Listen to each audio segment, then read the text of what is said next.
The Betty Broderick case revolves around the high-profile murder trial of Elizabeth Betty Broderick, who was tried and convicted for the murders of her ex-husband, Daniel Broderick, and his second wife, Linda Colquena, in 1989.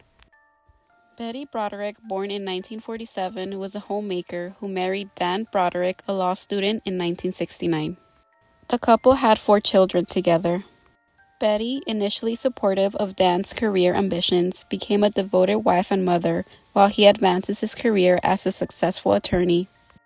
However, as Dan's career flourished, the marriage became increasingly strained, and Betty felt neglected as Dan pursued his career.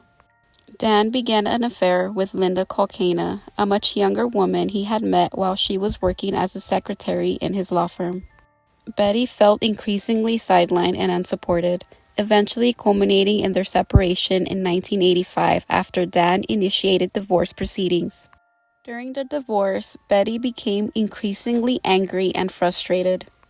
She felt that Dan's actions had destroyed her life and the family. Despite the divorce being finalized in 1989, Betty struggled with the separation and was reportedly deeply affected by Dan's new relationship with Linda, whom he later married. She began to exhibit erratic behavior, making numerous threats and engaging in harassing actions towards Dan and his new wife Linda. On November 5, 1989, Betty entered Dan and Linda's house in San Diego. In a fit of rage, she shot both of them while they were in bed sleeping. Dan was shot several times, and Linda was shot once. After the murders, Betty fled the scene and turned herself into the police later that day. She was charged with 2 counts of first-degree murder. Her defense attorneys argued that she was a woman scorned, suffering from extreme emotional distress. The prosecution, however, portrayed her as a calculating individual who had planned the murders.